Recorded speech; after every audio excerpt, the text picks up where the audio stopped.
So how we make the amines then is in one of three ways. One of which you've done before if you go back to the halogenoalkanes. So we can make these from the halogenoalkanes.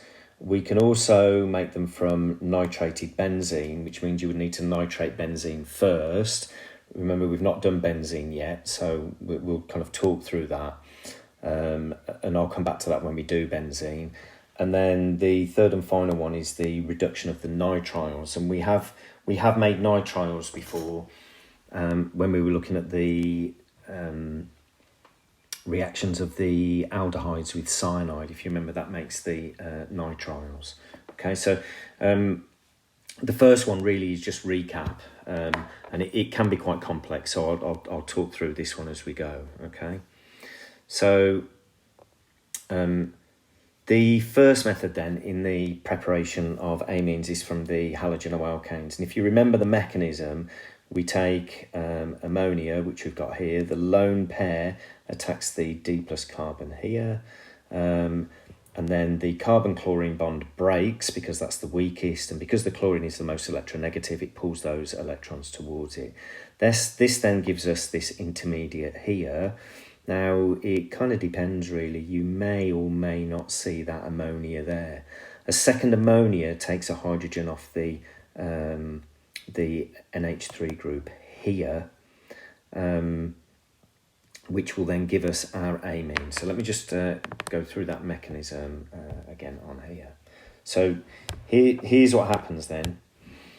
So the pair of electrons on the ammonia here will form a dative covalent bond there. The carbon-chlorine bond breaks, which then gives us our intermediate here. So CH3, C, H, H, and then my ammonia, so with my 3 hydrogens on, goes on there, and this is positively charged, okay?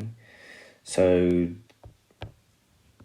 the bit that happens next is this hydrogen comes off here, and you can see I've not used ammonia in this one, but the hydrogen does come off with the use of ammonia, a second ammonia, okay? I've chosen not to use it just so you can see it contrasted with what's in the notes. So this then gives us CH3, CH2, NH2. Now here's the key thing. When this molecule has been made, here, there is nothing to stop this reacting further with the halogenoalkane. And if it reacts further with the halogenoalkane, the whole mechanism repeats itself, but we end up with a secondary amine. So let me just go through that now, and I just need to rub a few things out. So instead of NH3, what I've got is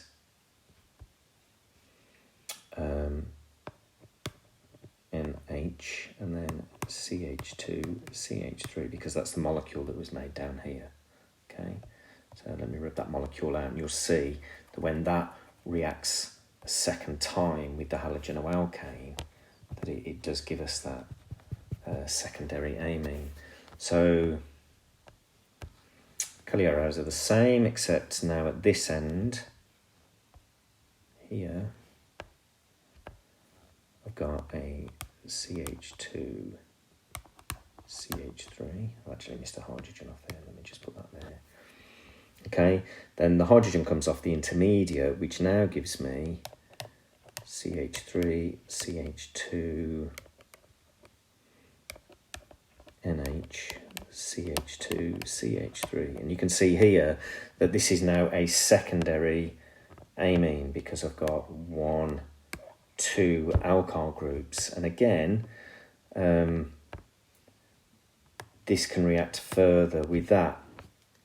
Now, this is problematic because what you end up with is a mixture of primary, secondary, tertiary, and some quaternary amines. So the conditions for this, in order to just make the primary, is we have ammonia in excess. So let me go back to the original mechanism where we have that. That was a hydrogen. Let's rub all this out. And you'll see why we have to have ammonia in excess. And the reason we have ammonia in excess is that once the amine is made, it won't react with any well, let's talk it through first. So this was the original mechanism. So ammonia, the nitrogen attacks the carbon-chlorine bond breaks, which then gives me this intermediate here, and then the nitrogen-hydrogen bond breaks, which gives me CH3, CH2, NH2, and then I get a H plus left over on here. Now, the key thing to think about here is, what is this going to react with? Okay, so if you've got ammonia in excess, it won't react with ammonia, so it's less likely to react further. Okay, if you've got the halogenoalkane in excess, then it is more likely to react further. So the conditions are crucial here. If you're only making the primary amine, you need excess ammonia to reduce the chance of this reacting further with unreacted halogenoalkane. If in the exam question it says we've got an excess of the halogenoalkane, then you need to draw the tertiary structure of the amine that is formed. As I say, quite complex and will take a little bit of time to get your head around.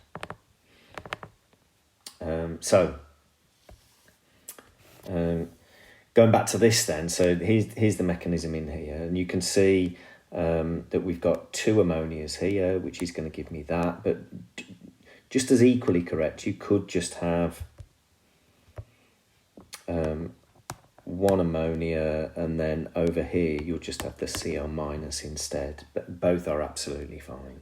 Okay, so here's as I say, the key thing, that the ammonia has got to be in excess in order to make sure that you only get the primary.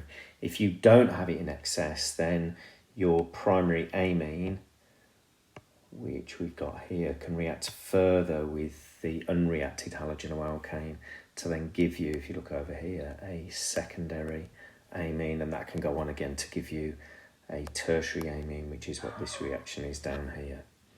Okay, so that's method number one. That's the first way that we can make the amines. It's not the best way, because even when you've got excess ammonia, you're likely to have a little bit of secondary amines and a little bit of tertiary amines.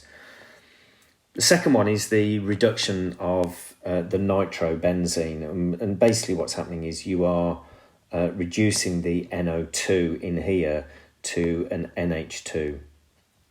And you've already seen us use the hydrogen in square brackets, when we were looking at the reduction of the carboxylic acids and the aldehydes and the ketones back to the kind of primary and secondary alcohols. What we use for this then is tin and concentrated hydrochloric acid. Okay, now once you've done that, what you actually end up with is